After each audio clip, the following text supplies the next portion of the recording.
সকাল সকাল নতুন একটা ভিডিও নিয়ে। আর তোমরা এখন জানো যে অলরেডি বিয়ের সিজন চলছে, তো তখন সেদিন আমার যেদিন একটা কাজ ছিল, দুটো কাজ ছিল, তো কাজের পাশাপাশি আমার আবার বিয়ে বাড়িও ছিল। তো একই দিন আমি কত কিছু হ্যান্ডেল করেছি সেটা আমি তোমাদের সাথে অবশ্যই শেয়ার করবো। তার সাথে কিন্তু সাজানোর যে ভিডিওগুলো, মানে বিফোর আফটার যে ক্লিপগুলো, সেগুলো আমি শর্টসে নিয়েছিলাম, তো ওগুলো আমি তোমাদেরকে শর্টসে দেখাবো। আর যেগুলো হচ্ছে যে এই বাকি যে ভিডিওগুলো, সেগুলো তোমাদের সাথে নিয়ে চলে এসেছি। তো তোমরা ভেতরে গিয়ে পুরো ভিডিওটা দেখে নাও। তোমাদের যদি ভিডিও ভালো লেগে থাকে তাহলে অবশ্যই কিন্তু শেয়ার করবে বেশি বেশি করে। তো দেখে নাও ভেতরে কি হচ্ছে।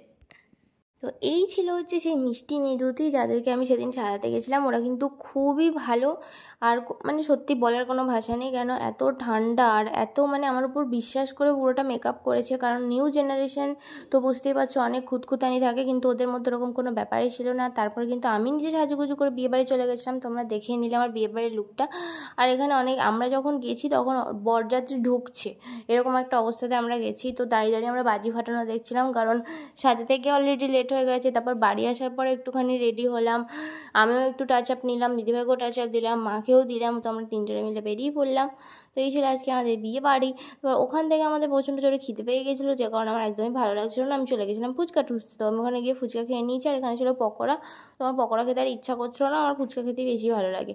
আর তারপরে এখানে ছিল, এটাই হচ্ছে মেনু। তো তারপরে দিদিভাইকে দেখতেই পাচ্ছ, ও কিন্তু আজকে শাড়ি পরে গেছিলো সুন্দর করে।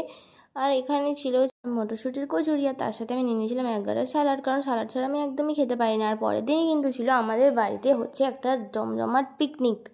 দেখতেই পাচ্ছ মাটন ধোয়াধুয়ি হচ্ছে, আর অনেক সুন্দর করে তারপরে রান্না হবে। কারণ নিচের কাকুরা সবাই মিলে এই পিকনিকটা তে মানে হেল্প করে, রান্না করে।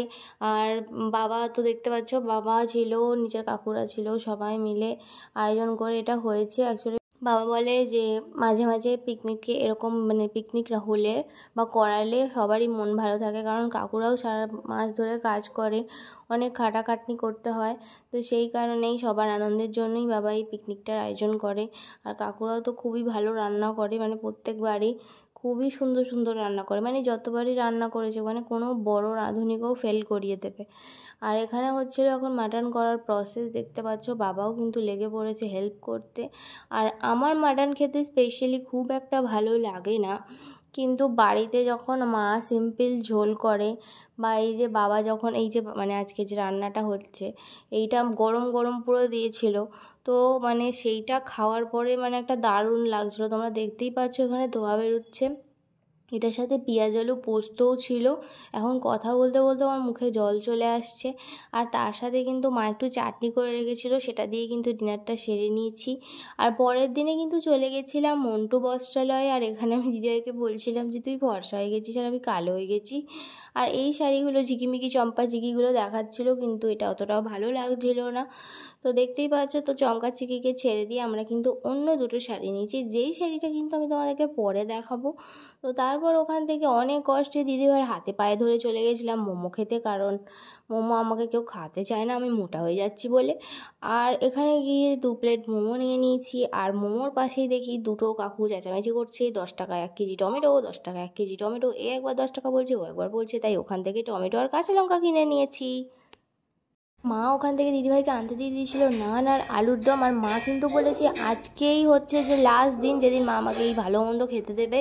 তো তারপর থেকে কিন্তু ফুল দমে ডায়েট করতে হবে। তো দেখতেই পাচ্ছ খাবারটা নিয়ে কিন্তু আমি খুবই খুশি, কারণ আজকে আমাকে শেষ দিনই ফাস্ট ফুডটা দেওয়া হচ্ছে।